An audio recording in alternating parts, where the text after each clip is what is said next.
Hey y'all, welcome to Growth Rising. I'm Bird. Thank you for stopping by and watching the video. If you saw my last video, you probably saw that I was talking about the first house. And I was also saying how I don't want to, do all the houses in one video because then that'll be a very long video. So today I'm gonna be talking about the second house. And look, the second house is like the house of resources, and it's ruled by Venus and Taurus because Venus rules two signs, and this one that the second house rules is Taurus. And so the second house deals with Taurus type things like basically your relationship to the material world.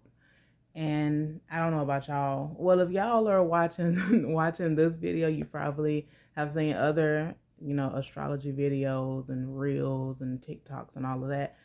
And so for y'all, it probably also like whenever you think of Taurus, like as in like I guess a character, you will think more like well, I think more like fairy, like connected to the earth and the trees and the grass and the flowers and all of that. That's what I think of as in like a character for Taurus. But yeah, the second house is where you become more aware of the physical world around you. And we know that, the second house deals with a lot of material things. And so like the physical world, your body, nature and money, and the things that you value. That's the kind of stuff that deals with the second house. And it's also, let me see. Sorry. It's also deals with self-esteem, self-worth, and your relationship to your body. Like however you may feel about your body, like because whatever sign rules your second house is going to affect the way that you have your relationship to your body or to money or to your values and the planets that are within it. And so somebody who may have like Jupiter in the second house, they can have high self-esteem. They can not necessarily be full of themselves, but they're not somebody who you can just break them down easily by saying something negative or mean or whatever the case. Um, but also, like if somebody has Saturn in their second house, they could be very strict on themselves about, their body image and the way that they feel about money. Not necessarily saying that they won't have a good body or they won't have money. That's not necessarily what Saturn is saying. Saturn is the planet of basically like rules.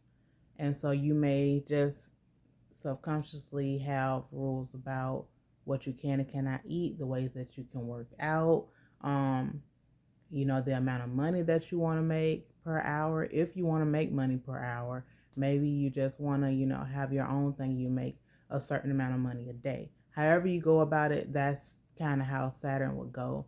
Not necessarily saying that you won't have it. It'll just have like a laid out plan.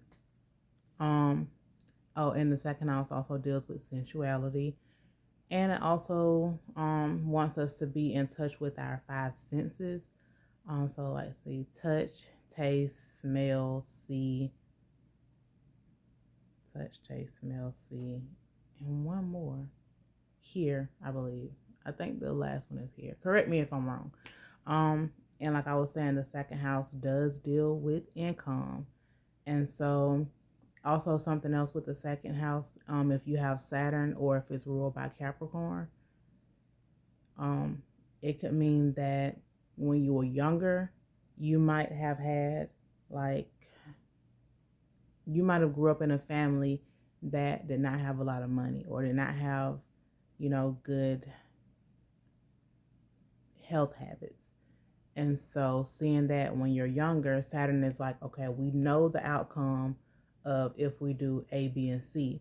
So Saturn is more like now we're going to do E, F, G, that type of stuff. That's also something with Saturn. But yeah, so the second house does deal with basically material things. And that's pretty much what Taurus deals with. That's like in each house, you'll be able to see, the like traditional sign that rules that house. Each house will have those kind of, things within it. And so that's why the second house have a lot of Taurian things in it. Because if some tourists, they're not gonna just go anywhere looking any kind of way. They like luxury, and that's something with the second house. Some people want the luxury, and if your second house is empty, does not mean that you won't have luxury. You'll just have to like look at the sign of that house, and then think about the planet or planets that rule that sign, and look to see where that is. Because, like I was saying, all of this is really connected. The whole circle, the different planets, is all connected, and it kind of just works together.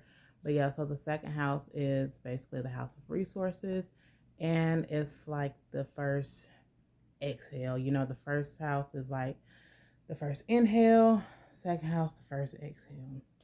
But yeah, so I hope that you guys learned something new. Have any questions, concerns, anything that you want to say, just go ahead and leave a comment below. And I hope that y'all have a good day. Have a good one.